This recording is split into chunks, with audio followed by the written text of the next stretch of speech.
love. I follow you to the moon and the sky above. Karla Davis-Luster, known as Ask Karla. Tonight's show is episode 3 of our series, Dating with Intentions. What does commitment look like? Casual versus serious. So tonight's special guest, as we all know, he's been doing a fantastic job, Dr. Quitmon Hartzol. And I do encourage you, while we're on here and we're talking and he's spitting all of this knowledge, for you to send in your questions. We will try to entertain them all on the show. If not, we will get an answer to you sometime shortly after the show is over. But before we get started, I always like to go over, and I have to go over the show's disclaimer. Keep in mind, for legal purposes and to add this disclaimer, I do want to make clear that any of the topics that we talk about is merely an opinion. Please note that the information discussed on the US Review is for informational purposes only and should not be considered as professional, financial, or legal advice. If you require such advice, we do recommend consulting a licensed advisor in the area that you're having a concern in. So, with all of that being said, we've got all the legal things out of the way. Now let's get started. Dr. Quitmon Hartzol. Dr. Karla Davis-Luster. How's it going? How's it going? How have you been? It's good. Everything's good. Life is good. Life is good. Okay, life is good. Well, before you, I want you to introduce yourself. And then once you introduce yourself, you talked about, I had a few questions with some people offline. You talked about some pillars. So if you can introduce yourself, just tell a little bit about yourself for those who are just joining us and was not on the episode 1 or 2. You missed a treat, but you can go back and look at it. It's on his page. It's on my page.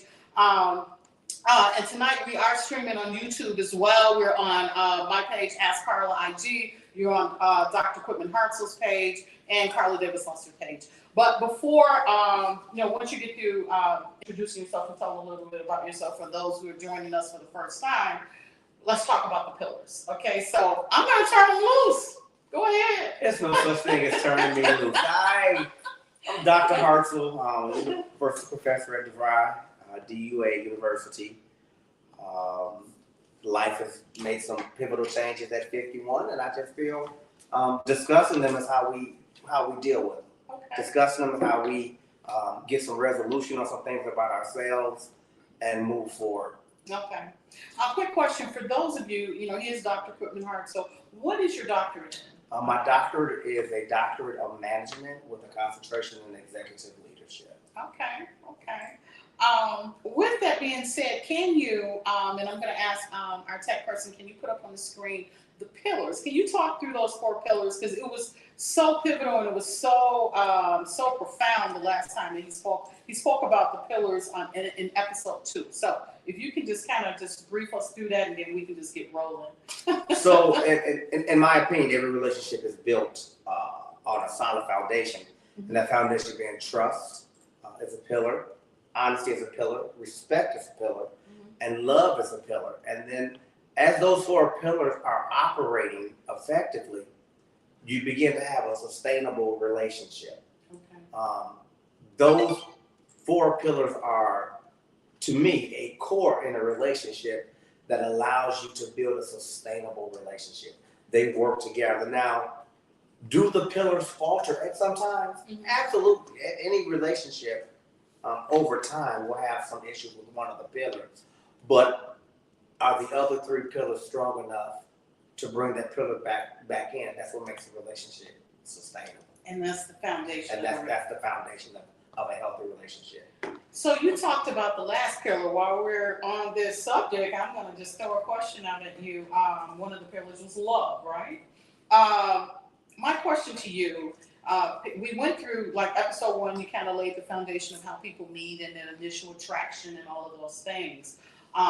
Episode 2, you kind of took it a little bit further once you guys have gotten to know each other, and then you move it into meeting parents and family and, doing a little bit more. So this is like episode 3. My question to you, at any point, is there such a thing to say, is there any point where, that saying I love you is too soon? What happens Does the person say that too soon? It truly depends on the two individuals. What has transpired in the relationship? Was there a history before the relationship? Mhm. So were we friends and we grew into a relationship?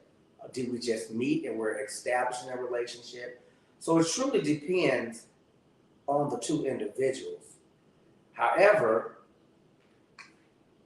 if you saying I love you and the I love you is not reciprocated, Oh. now we're into a different area, right? So you're in love and I'm still in like. Uh-huh. And so you really have to be comfortable with saying, I love you, that this person loves you too, right? You don't want to say I love you and it's not given back to you. And people say it in their own time. So if you say I love you, you should not say it with the anticipation of hearing it back, because that's how you feel. Okay. If you feel you love me, Mhm. I honor that, I respect that. But right now, this is where I am. And so that's when we talk about dating with intentions. I can't say I love you yet, right? Mm-hmm. But I like you because I'm getting to know you. Because I don't know if I'm in love with you or your representative. Remember we talked about the Yeah, representative. representative, Right. in the first So, beginning stages, How people have that early? representative. Right. How early is it in the relationship that you are saying you love me? Well, so my question would be, if you love me, what do you love about me? Mm. So you gotta dig deep with that I love you. You know, not necessarily that they don't love you, because you're supposed to love everybody. But when you're in a relationship, you saying I love you, that's a different type of love, right? Right. That's Intimate. right, that's that Yeah. intimate love. That's God's love is agape. He loves you because you are his children. Right. But if you're saying you love me, you're telling me you love me because you have a connection with me intimately. It's an intimate love. So you gotta be careful that you don't throw that I love you out there too fast, because you're gonna have one person sprinting and another person's got a light trot. So, do you have a theory on should the man say it first, or should the lady say it first, or it doesn't matter, just as long as it is love and it's at the right time, either one can say it, or what do you think about that? Either one can say it because nobody's timing is the same. Right. Okay. You can fall in love with me today, and I not fall in love with you for another 2 months because maybe I'm guarded. Mm-hmm. As you grow older, you find that those 3 words hold so much power and can be used, in a corrupt way, Mm-hmm. right? So you got to be careful how you use that phrase, I love you. And when it's used, is it real? What is it? And that's why I say you ask that question, what do you love about me? So let's say, for instance, you're in a relationship with a young lady saying she tells you that she loves you. Are you going to ask her that question? What is it that you, instead of answering her, whether you love her or not, are you going to ask her the question, what is it about me that you love? I've asked that question. Oh, you have? And what was her response? So they told me they loved me, and I asked, well, what do you love about me? Because I'm not there yet. So was that a deflection? Trying to push it off of you? You throw it back at her again to say? No, it wasn't. So you won't have to ask her? It wasn't. I answered her. You did answer her. I said, okay. What do you love about me? Because I'm not there yet. That's me answering the question. Okay. You got to be honest if you're dating with intentions. You can't hide behind, I don't want to hurt your feelings. Right. You got to, You got to be open. You got to be open and honest with your communication. And the feedback I got, I was flattered with why she loved me. Okay. And I can understand from her point of view why she loved me, right? But you weren't there. But I wasn't there yet. I'm not there. I can't use those words. So what do you recommend for the person that's saying that I love you, and the person that they're telling that to is not reciprocating? How do you recommend that the person that said it handle that? continue to let their feelings flow? Do they kind of slow it up? What do they do? So, Because they got to be feeling some kind of way. You know, they threw that out there, and I like you, but you know, hey, I ain't where you are. you have to want the best but expect the worst. So when you are prepared for the worst that can happen or the worst that can be said to you at that point, when it is said to you, you are mentally ready to handle that level of rejection. Right? So when you say I love you to someone, be prepared that they may not love you the way you love them. And if you've had open communication through the process of learning each other through the seasons, you're going to know if that person is in love with you before you say it. Well, not necessarily, because you have, let me say about, I've heard a lot of ministers and different people say that, just someone that's looking for something and wants something so bad, and they just hang on to any little thing. So if they're not being open and watching the signs, and they're just so happy to be around, and they just throwing it, head first in there. We'll put it back into perspective now. We're talking about a dating couple that's been open and operate, open and honest with each other, and they've been communicating. We're not talking about that one person that's been looking for a man for 30 years, and she finally got the hem of the garment, and she don't want to let go, right? We're talking about two consenting adults who are dating intentionally, and they're having conversations about the relationship on a consistent basis. Okay. So, and so I don't want to say that if they don't feel the same, that you don't know, because you should know if you've been dating with intention and you have open communication about where you are in the relationship. But prepare yourself for the worst. That I love you may not be reciprocated. And it's okay, because at least you know where you stand. So would you say that this could cause conflict within the relationship?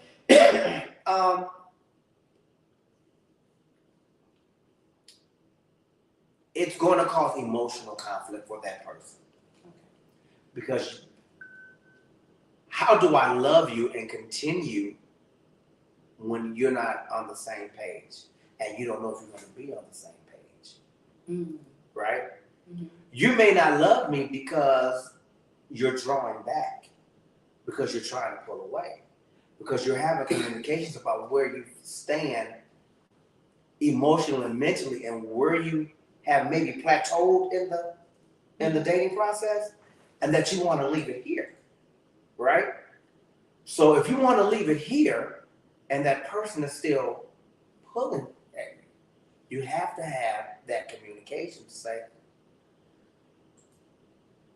I don't like the way this is going, because you're steady getting drawn in and I'm at this level.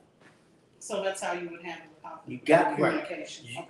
Okay. With any conflict, there's conflict resolution, and it only comes through communication. You can resolve the conflict by having open communication with the person. I understand. And the first thing is you have to acknowledge how that person feels. You can't just say how you feel without acknowledging that man or woman, depending on who it is, how they feel about you. Like, I honored the young lady who told me that, and I said, I respect the way you feel, right? I understand the way you feel, right? I'm just not there, right? And so how do I get there? The question is, do I want to get there, right? So you just got to be honest with the communication if you're going to resolve the conflict. So if you don't want, let's take for instance that you don't want to get there, that you have the relationship for you have plateaued. This person still want to move forward. They got the date set in their head when y'all gonna walk down the aisle and all these things. But if you don't want, you've gone as far as you want to go, do you continue to see this person? You communicate that, I don't think we're going to go any further. Or do you think it's best that you cut it off? Because in some instances, I guess I watch a lot of TV, they go, people can get a little nuts. So what do you think? What is I think that action?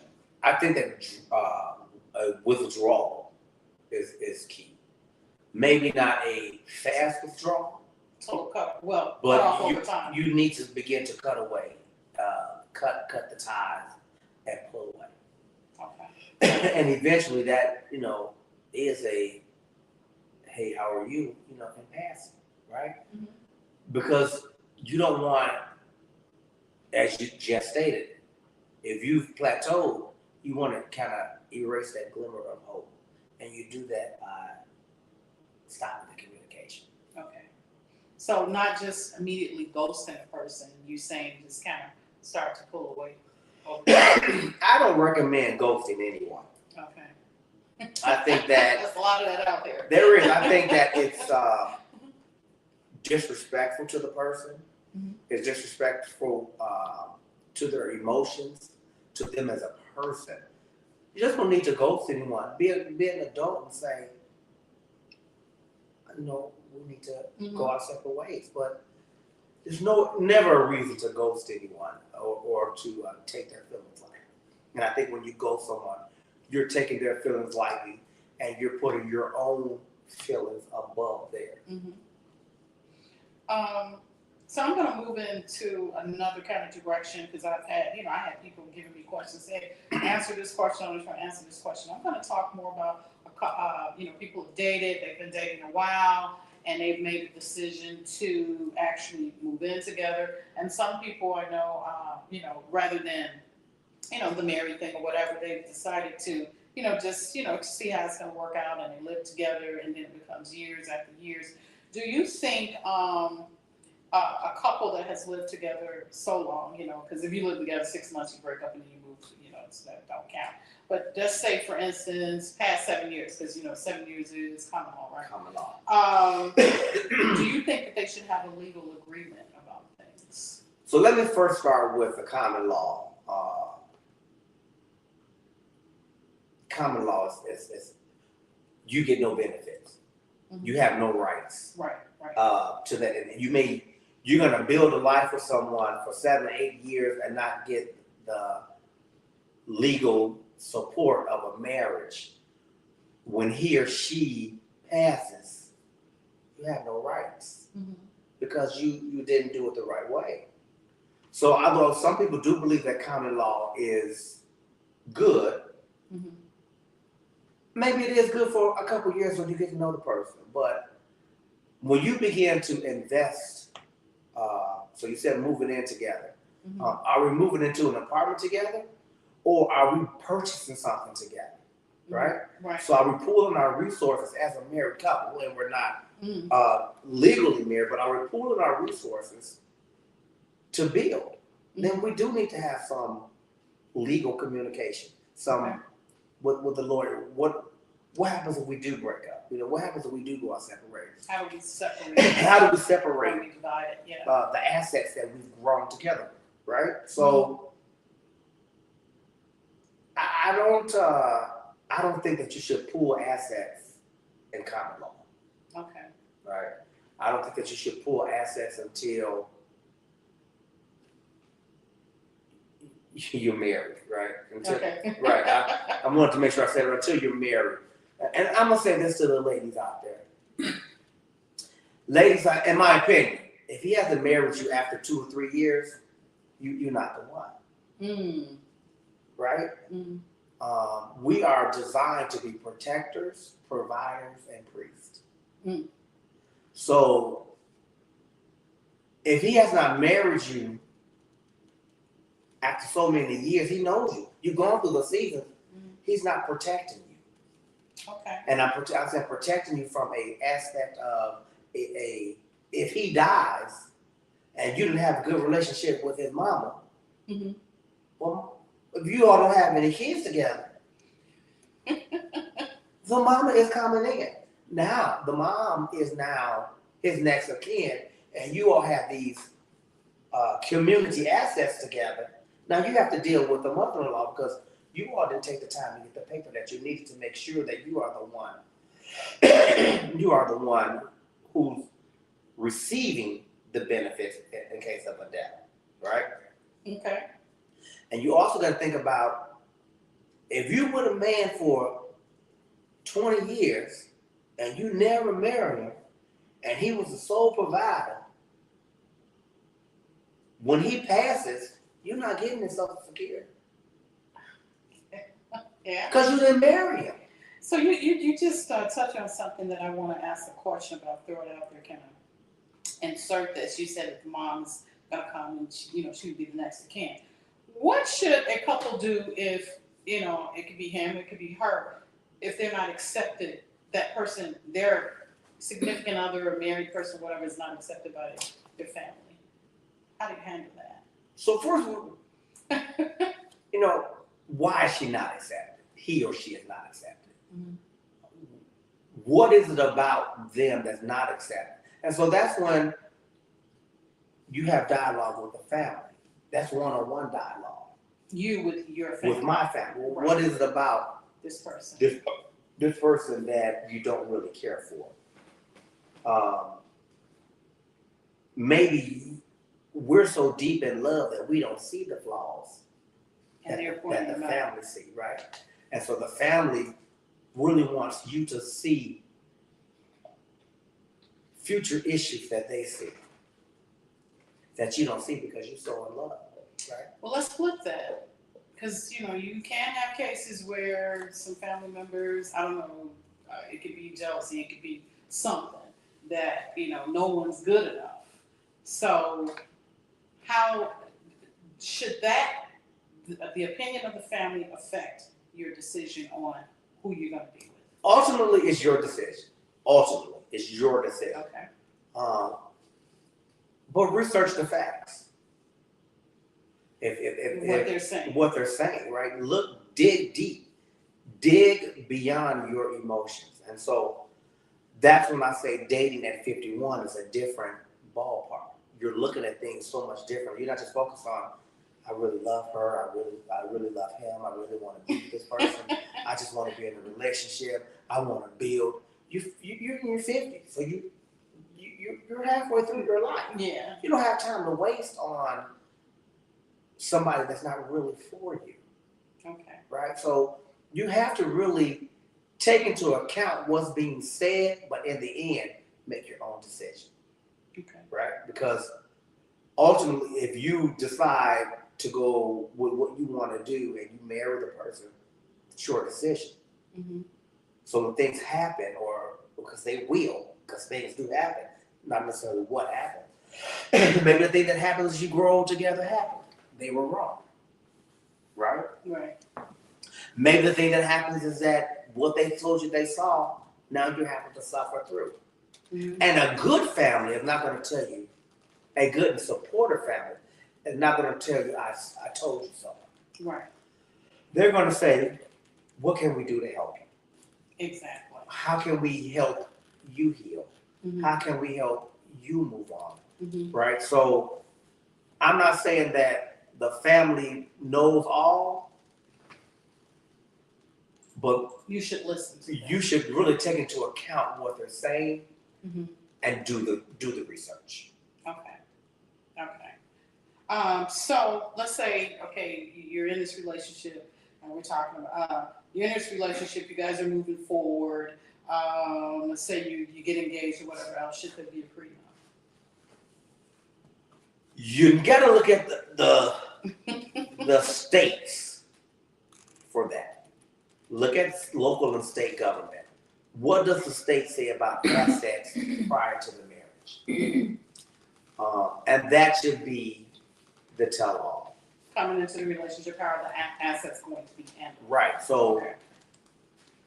if you live in a state such as Illinois, Mm-hmm.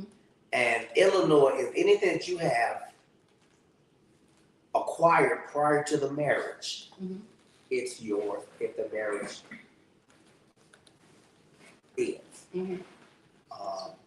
If you live in a state such as Virginia, Mm-hmm. anything purchased in Virginia is a Commonwealth state, so it's common. So if we have things before the marriage and then we get married, it's found law. Okay. So you have to know the state's laws, and I'm going to use this phrase again.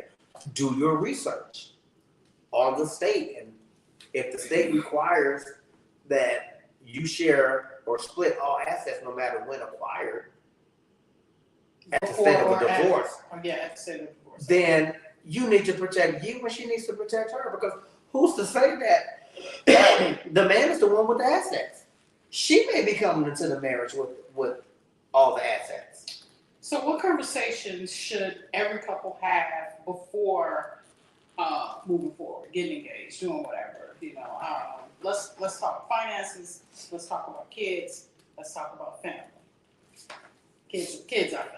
Right. So, well, the kids are family, but kids are immediate family.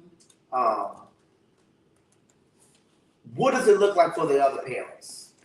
Right? Mm-hmm. What is my role? So let me find out what my role is now becoming the bonus father for your children. Mm-hmm. What role do you want to see me play? Okay, what are the expectations that you... You have to set the expectations for me, because I don't know what expectations you set for their father. What if you don't like the expectations that they're requiring you? It could be that you don't want to take on, you'll do some things, the general things that, you may back then, whatever. But the outliers, college, are you going to be the one to pay for college, help pay for college? You're not the biological father, and so forth and so on. What if you do not like the expectations that this person is trying to put on you? Well, as long as we're married and we're doing this together, because you got to keep in mind, he may have kids too. Okay. So what are your expectations for my kids, right? Right. So that's healthy conversation. Right. What are the expectations going into this marriage and being bonus parents to each other's kids? Right. Right? What do I expect from you? Mm-hmm. And what do you expect from me? Exactly. Right? Now, if you go over and beyond the expectations, go for it. Mm-hmm. If you meet the expectations, great. Okay. Don't fall below the expectations, All right. because the expectations have been established prior to the marriage. Okay. And this is something, once again, that couples should be discussing before they move forward and get really serious and, married and all that. You got it, you have to. Yes. Okay. How involved, I've seen this happen too, that couples run into issues that they feel that their partner is too involved with their family or doing too much. How should that be handled? So you're going to know how involved they are with their family before you're in the family. Mm-hmm. And you need to understand, if they're a tight-knit family, they're a tight-knit family, Mm-hmm. right? If they're a family that just get together for the holidays and when they're together, they're hollering and cussing and acting like fools, then that's the type of family that they are. Mm-hmm. You have to say, as the individual, do I want to be a part of that? And how do I fit into that? Okay. You know the term, you got to know your role. Know your role. Know your role. So, I know that, like, for me and my siblings, Mm-hmm. we are close. We are a tight-knit bunch. And when you cross one, we all come to fight. Okay. Whether it's Hartzol. we're coming to support, right? Okay. We are coming to the battle, Okay. right? It don't matter how we coming, just know You come. we're coming. You're coming. So you're gonna see that on the outside looking in before we lock in. Right. And I'm always, like for instance, last night we were together and we lost power at my brother's house. Yes. And then we just went into a family sing-along. Okay. Right? It was just natural for us to become cohesive again in that moment and enjoy each other's company through song. Because Right. that's the way we were raised. Right. You know, I was telling somebody about it today. And I said, we used to stand around the piano in the living room while my eldest brother played and make jokes about each other, but my mother required that it be done in song. Mhm. Okay. So, and I'm saying that to say, you're gonna know how cohesive that family is and how connected they are, and if you can deal with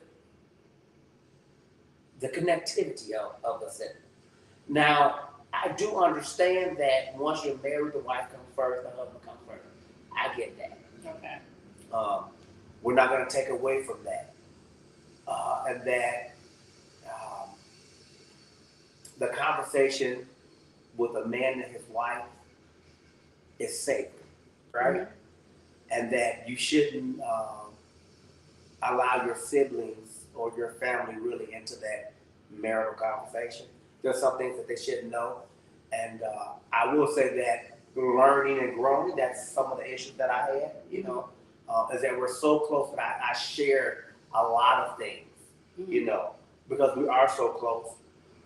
But what I've learned at 51 is get you a good counselor. Go to your EAP and get you a good counselor and talk to him or her. I am advocating for counseling. Counseling, because that's that neutral person. That's that neutral They don't know person. either one of you.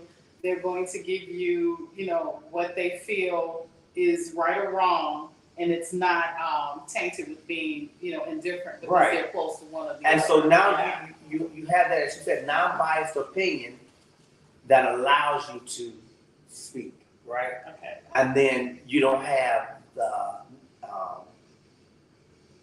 the family in the background having an alt against that person because you had an issue and you shared it, and now you back in love and they feel mad, Mm-hmm. right? Mm-hmm. So It's still mad, yeah.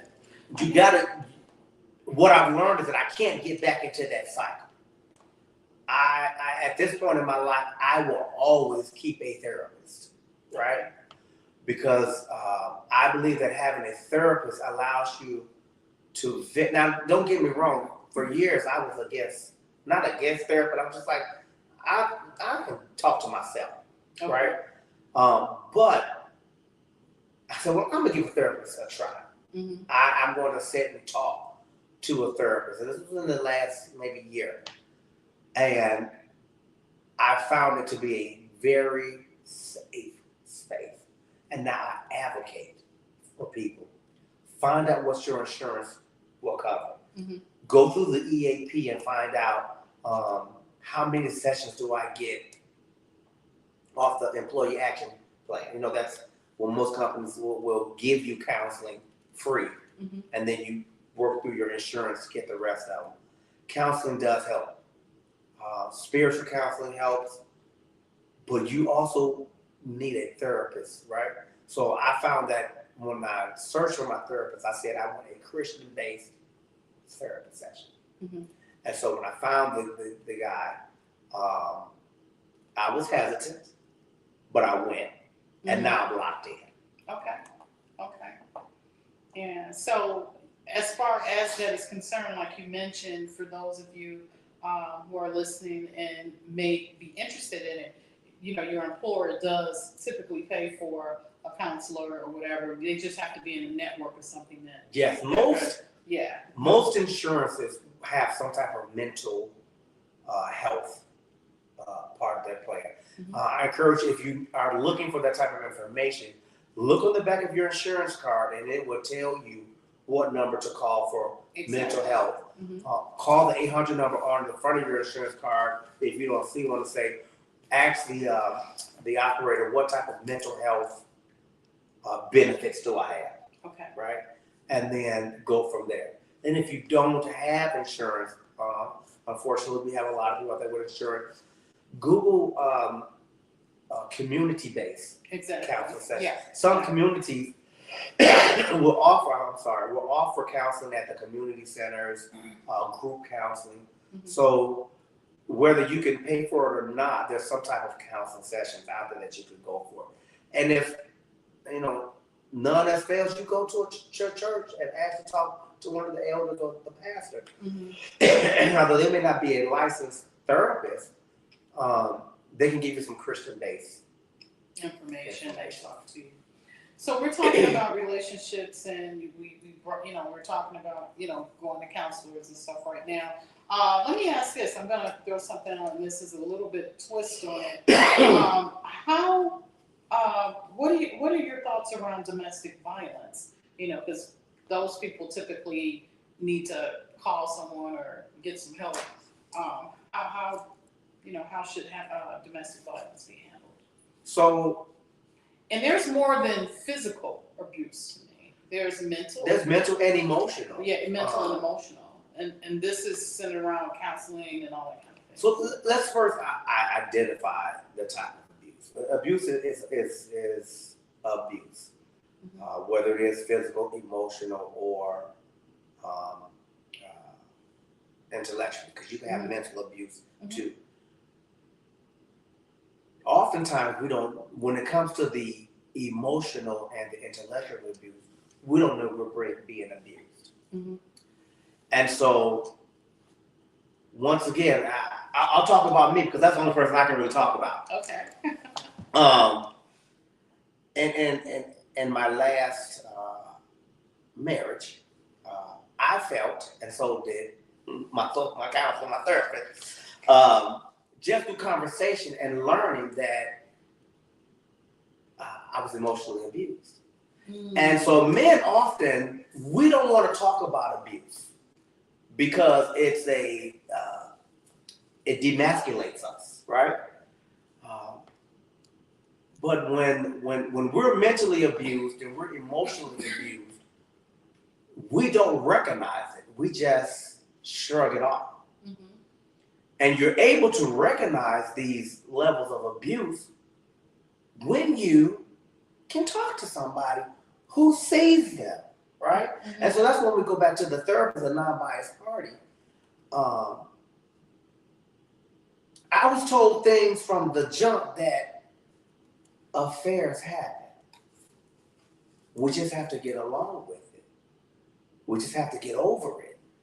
While meantime, I thought, because of my past, they were talking about me, right? That the anticipation for them, for me. This is about affairs. Right. That I was going to have an affair, right? Okay. So I shrugged it off. Okay. Later to learn that they were preparing me to learn about their infidelities. Oh, wow. Right? That's emotional abuse. That's emotional abuse. They kind of like flipped the script. It was turned, right? And so all the time I heard this constantly, but it never really registered because I'm so in love. So I took it as that in the past, I had some affairs over the years. Like, we were dating, I'd be dating other women, and I was being young, right? But they say when you accept Christ, that you are a new creature, right? All things passed away. All things are passed away, all things become new. Yeah. So I couldn't understand that. How can I be a minister? How can you believe in me as speaking God's word, and you keep talking to me about my affairs, right? It's emotional abuse. Because she wasn't talking about what I did in the past. She was preparing my mind to deal with the fact that there was some adultery going on that other end. Let me ask you this. What are some, so we're talking about, what are some of the signs, and we're talking about abuse right now, the mental abuse. What are some of the signs that you think that people could look for or recognize that you could possibly be being abused mentally? Not necessarily physically putting their hands on you, but what you're saying. Now, before you say that, I want to read something. I always do research, things you say and whatever else. Here's what Google said. When you're in a relationship, there should be several things happening. You should be the person that you're with. You should be prioritizing the other person. You should have open and honest communication, like you said, with your pillars. You've already talked about that. Respect and boundaries. You talked about respect. Working through challenges. You talked about the communication. You got to have a form or a way that you guys work through, those things. Investing time and energy. A person if they're with you and you're in a relationship, they should be investing time. They shouldn't always be busy. They should make time for you. And then shared future plans. And you've talked about all of that. With that being said, if none of this is happening, is any of that part of abuse? If that's not abuse, that's a flag. That's the flag wave. That's a flag. If none of that is happening, those are red flags. That's not abuse. Okay. Right? Those are red flags. What's happening? You should be saying, you're gonna see some red flags, and you have to just determine, is that a flag I can see flying, right? Okay. All right. It's not a deal breaker, but it's a flag. Can I work with it? Okay. But when you start seeing multiple red flags and all you see is red, it's funny when I'm on the expressway and I'm driving and it's dark, I say, dang, all I see is a sea of red. That means that all the cars are stopping. Okay. When you see a sea of red, the brakes. you need to stop. You say the brakes. You need to put the brakes on. Yes. You need to begin to brake and notice that Very good. in front of me, I'm driving. I need to slow down from the 65 because I see all of the red. a sea of brakes, a sea of Yes, red yes. lights, red lights. Brake, Red lights. brake, step back, take a look at what you may be getting yourself I into. love that. Okay. And understand, I'm just learning this stuff at 50 for myself. Okay. At 52, I'm just getting a deeper understanding of who Quitmon is and what Quitmon expects. And I'm not going to settle for anything less. Mm-hmm. And so when you're dating with intentions, because we're talking about, you have to know you. You have to know what you will accept and what you will not accept. Absolutely. Absolutely. Yeah. So, rephrase the question again for me, Karla. Okay, so back to, basically we were talking about abuse. What are some of the signs that people can look for that they could possibly be mentally abused, or So, what you're talking about? do they make you question what you know is right by what they're telling you? Do they make you question that what you know is right by what they're telling you? So, That's heavy. parenting, That's heavy. They're trying to make you think you're crazy. parenting does not come with a manuscript. Although they write books, but each child is different. It's different. And so I can you tell you learn, that mine are different. you learn more and more with each child, and you grow as an individual, right? My 30-year-old son is not gonna, the same father that was for him is not the same father Parenting that too, yeah. Taylor, my 15-year-old daughter, is getting, Right, right? right.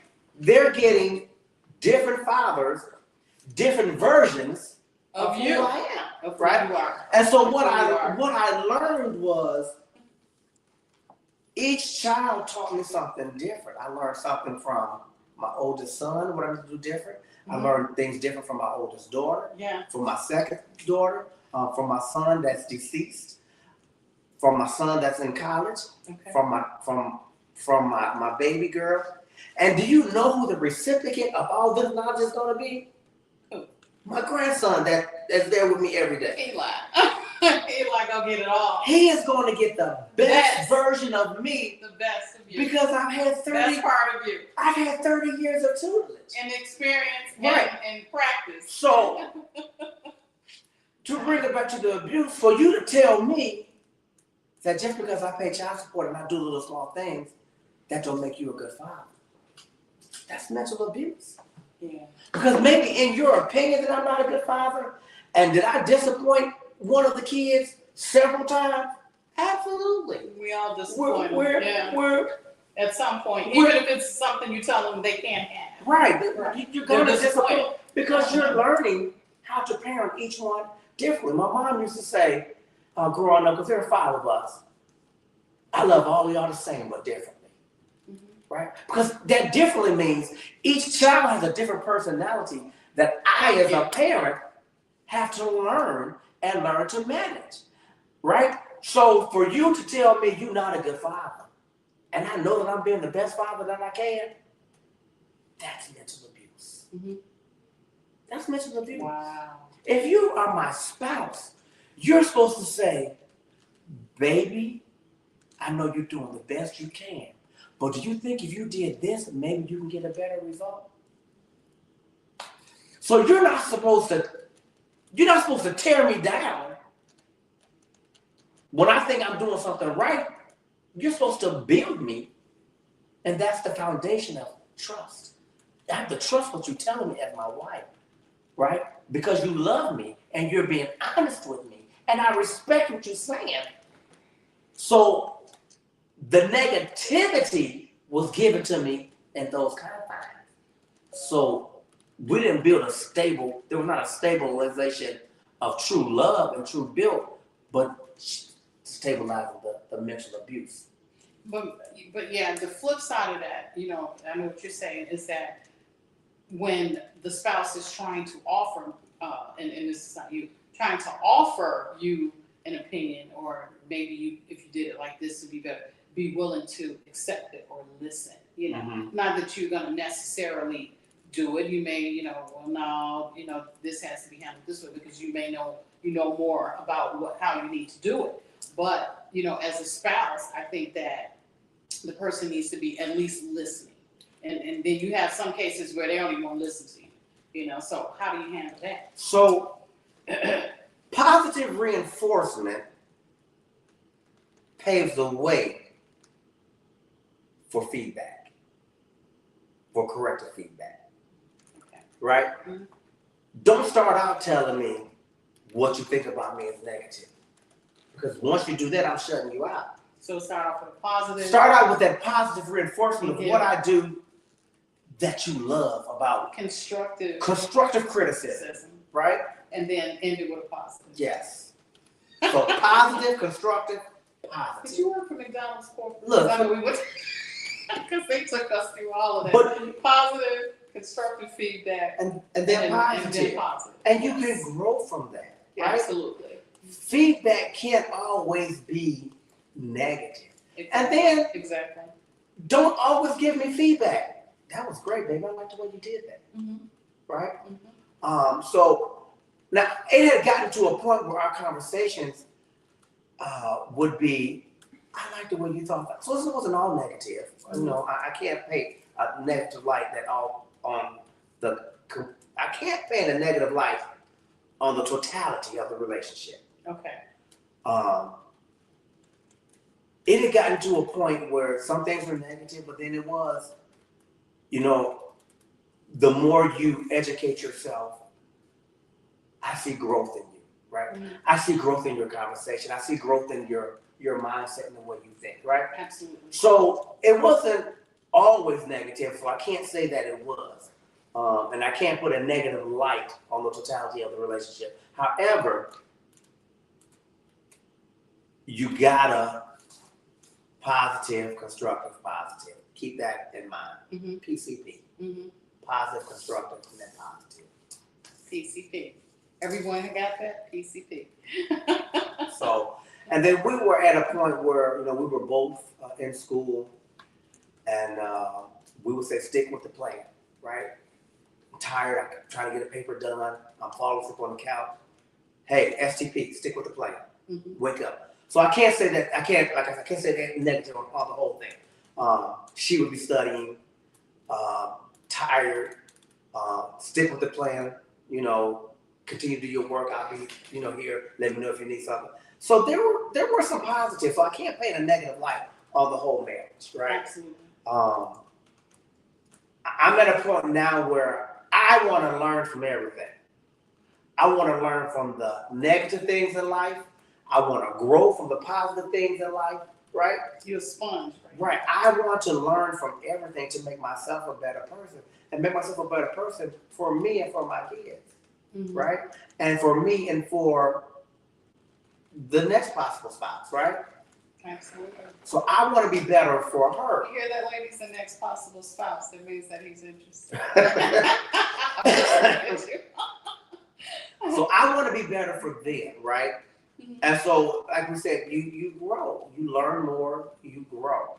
And it doesn't take a formal education. I just got mine through formal education to see, to experience the growth in myself. But it doesn't take a formal education to see growth. Get you a therapist. Get you a therapist. I'm gonna do a time check with our tech person. Do we have any questions out there, Do Aaron? you have any questions? We had a comment earlier. They said, I think getting married too fast leaves for errors in who you thought the person might be. That's because you're marrying their representative. Stop rushing into marriage and marrying the person they want you to marry. Mm-hmm. You want to marry the person that they really are. Exactly. Time check. It's 51 minutes. Okay. Yeah. So we got a few more minutes. With that being said, you talked about the mental abuse.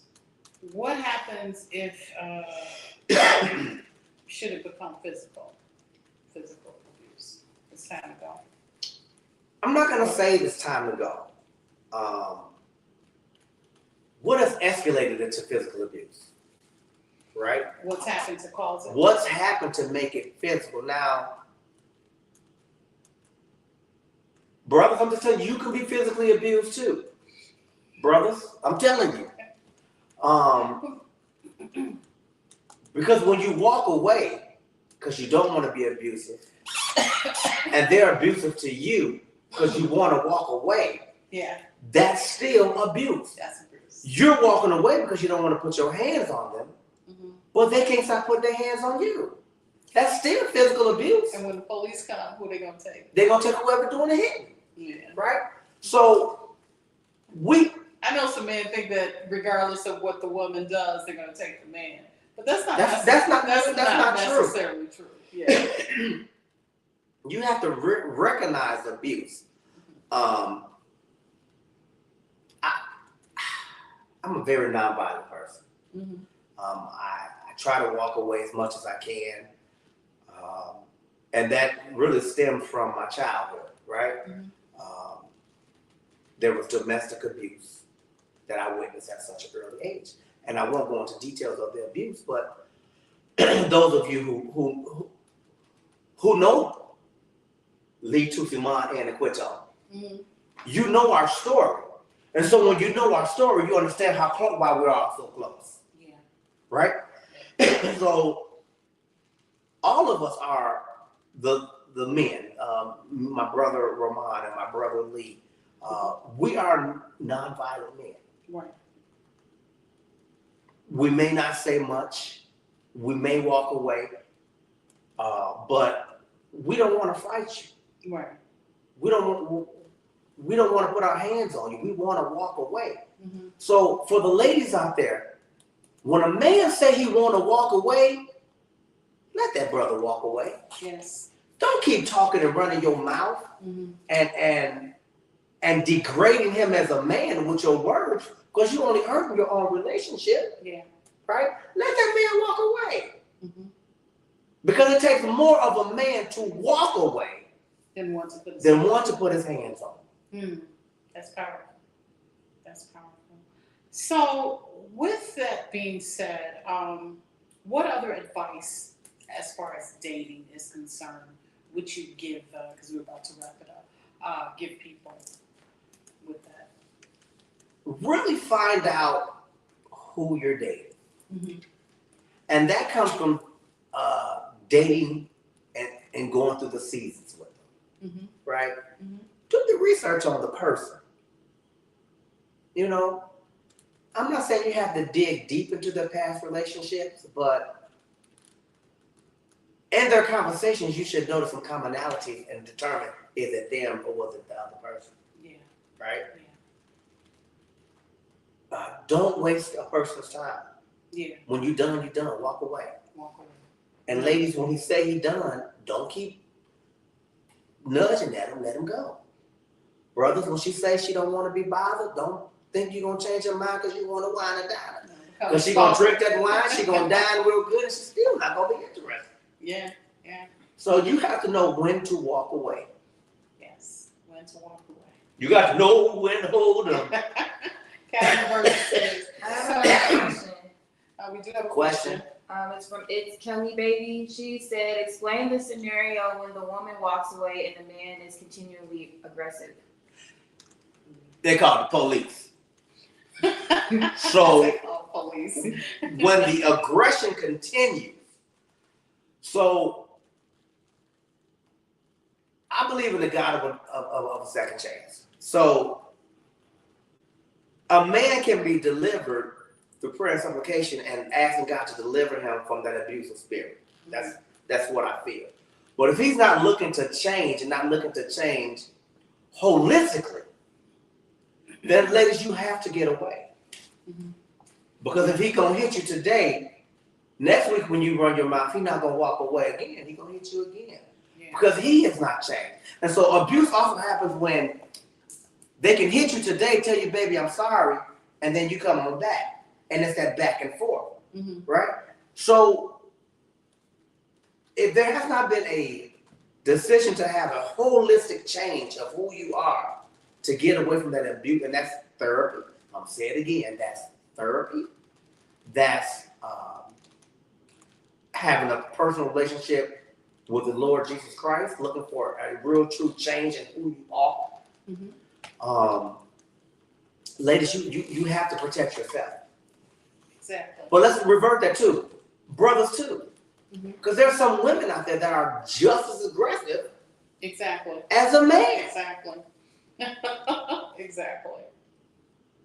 So, Karla, I really enjoyed this time with you. I know. I enjoyed this time with you. But should we announce the news? Yes, yeah, you got it, you want me to do it. You can go ahead and do it, and I'll jump in where I need to. The Us Review, the Ask Karla, we're going to be talking about relationships. We'll do this once a month. Once a month, the second Monday. Second Monday of each month. The next one is October 13th. So, we want to continue to build this because I think that we are helping people, right? Yes, yes. If you have topics that you want us to discuss, send them through the feed. We are more than happy to do our research on the topic. Because one thing we're not going to do is we're not going to get up here and just talk about the topic without getting some data and some facts to go with, yes, right? Yes. They know me. I'm like Miss like research or whatever when I'm talking about a topic. So we're definitely going to do that. We want to help through personal conversation and personal experience. Yes. Yes, and keep in mind, this is a sublet of the Us Review. It's the Us Review. Sublet is Real Talk, okay? And once again, it's the second Monday of every month. And we got so many people and so much positive feedback. We want to keep this going because we feel like we're helping people. And like you said, if you want us to talk about a specific topic related to relationships, just send it in. You know how to contact Dr. Quitmon, you know how to contact me, and we, we'll try to definitely talk about that topic, and we really appreciate everyone being here. So how can they keep up with you, or, give all your I am on Facebook at outlets. Quitmon Hartzol McCain, J. I'm also at I Rendezvous on Instagram. So either one of those, you can, send me a message, send me an IM. Okay. All right. Well, this ends our series on dating with intentions, but it doesn't end us talking about relationships because once again, the next episode will be on October 13th at 7 p.m. moving forward every second Monday. So we just wanted to let you know that. But I am your host, Dr. Karla Davis-Luster. You can follow me across all of the platforms at Ask Karla. You can purchase my novels. I do have novels. You have books, right? They're not published yet, but they are on the way, Mom. Okay. They are on the way. They're on the way, and once they are, available, he will let you know. But mine are at Amazon, Walmart.com, BarnesandNoble.com, AskCarlaDL.com, and at the Volumes Bookstore at 900 North Michigan Avenue on the 5th floor. My actual clothing line, the new KKZT collection of t-shirts, because I haven't done any clothing in several years, which I will be getting back to, is available on my website, AskCarlaDL.com.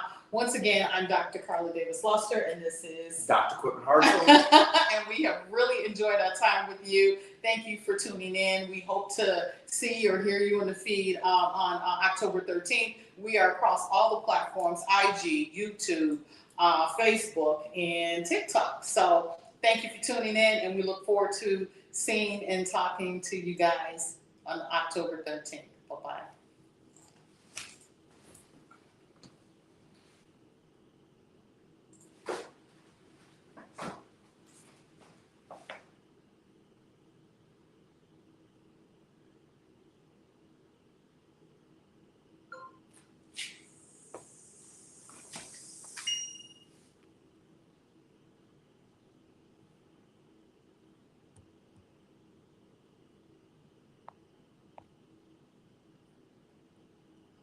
messed up top, I think.